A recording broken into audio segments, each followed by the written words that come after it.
माधवी गोपियों से कहने लगी, मैं तुम्हारे हाथ जोड़ूं, पैर पूजूं, मुझे नंद नंदन के पास ले चलो। बंधुओं, ये हमारे ब्रज साहित्य की कथा है। ब्रज की कोई गोपी जब उसको ठाकुर जी का दर्शन करना होता था तो क्या करती थी? यमुना जल भरने जाती और चलते चलते धूप का बहाना लगा के कि धूप में चक्कर आ गए और चक्कर खा के गिर जाती, और फिर उस पर जल डालो, औषधि पिलाओ, किसी से ठीक नहीं होती। तब दो चार गोपी जाती ठाकुर जी के पास, बोले एक गोपी बेहोश हो गई, चलो। ठाकुर जी आते फिर, और ठाकुर जी आकर के वाक्य कान में आकर के कहते, चल रही गोपी जल्दी खड़ी है, जा मैं आ गए हो। सोई गोपी चेतना में आ जाती, ठाकुर जी को देख लेती, ठीक हो जाती। ठाकुर जी वैद्य बन गए, वैद्य राज। गोपियों की चिकित्सा करते हुए घूमते हैं। एक बार एक गोपी की मैया बोली, बोले एक लाला बड़ो कान में कहा बोले, सबरी गोपी उठ के खड़ी है जाए। एक बार वो वृद्ध गोपी ने विचार किया, आज मैं बीमार होके देखूं, मैं देखूं कहा बोले कान में।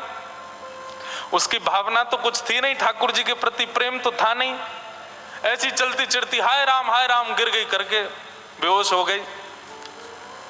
गोपी बोली, अरे बेहोश हो गई है सासू माँ, कन्हैया को बुलाओ। ठाकुर जी आए, ठाकुर जी आके देखते ही पहचान गए, बोले भाव नहीं है, जबरदस्ती पहचान करना चाह रही है कि मैं कान में क्या बोलता हूं। ठाकुर जी आए, आकर के पहले नब्ज उठा के देखी, बेहोश थोड़ी थी, चेतना में थी, वो तो सुनना चाह रही थी, कान में मंत्र क्या बोलते हैं ये।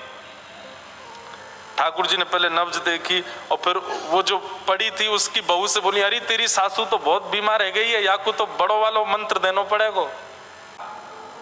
बोले मंत्र से काम ना चलेगा, या के काजे तो नीम तोड़ के लाओ और नीम को कंडा में जला के नीम को धुआं करो, वहां में लाल मिर्च डालो, वो या की नाक पे लगाओ, तब ठीक होएगी। इतने में सास उठ के खड़ी है गई, मैं ठीक है गई लाला, है गई ठीक, तेरे फार्म पूजू, बस अब कचू ना चाहिए।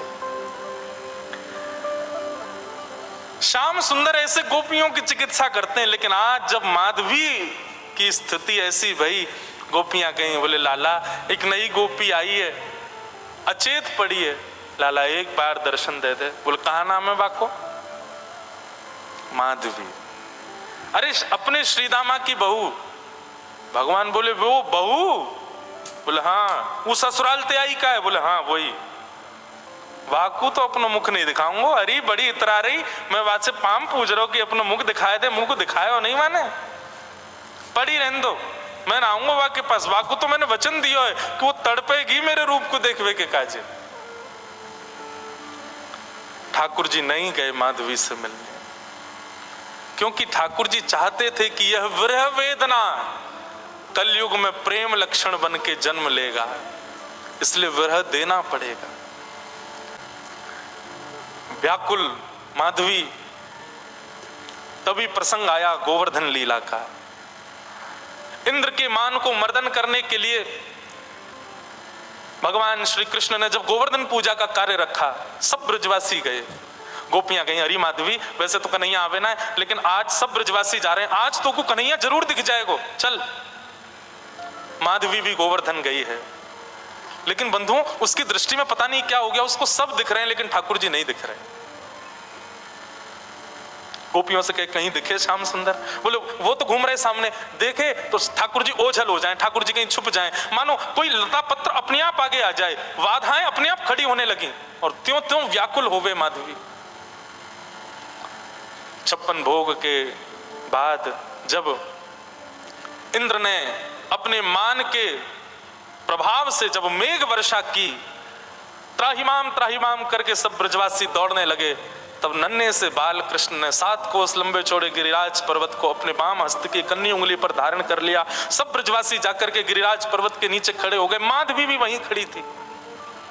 गोपियों से बोली, मैं प्राण हाथ जोड़ूं तुम्हारे, एक बार मुझे दृष्टि गोचर करा दो, एक बार उसका दर्शन करा दो बस।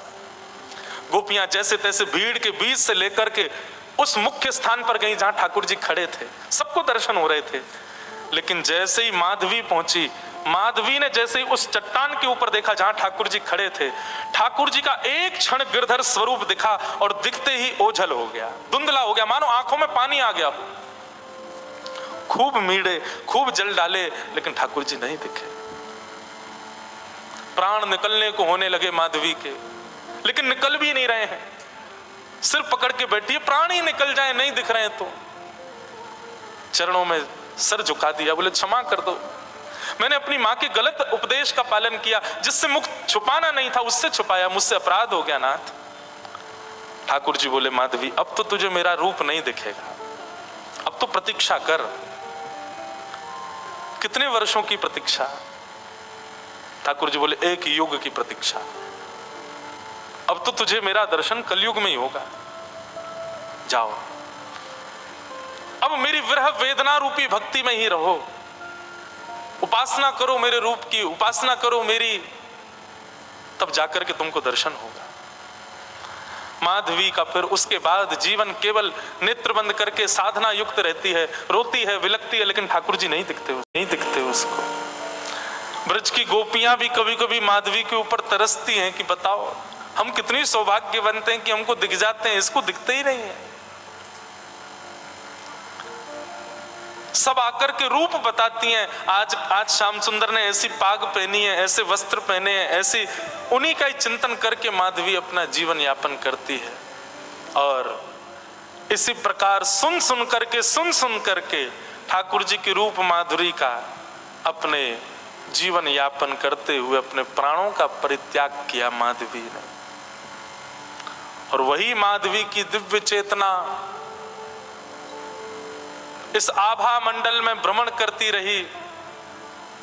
कलयुग प्रारंभ हुआ, और कलयुग में भी जब भक्ति शतक, भक्ति काल जब आया, तब भारत की राजस्थान की भूमि, और उस राजस्थान की भूमि में भी मेड़ता में भी परम गौ भक्त, परम संत भक्त, परम ब्राह्मण निष्ठ राव दूधाजी के छोटे पुत्र के यहाँ पर भक्तिमती माधवी ही मीरा के रूप में जन्मी।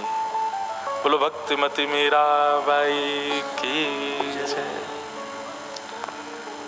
शरद पूर्णिमा का दिन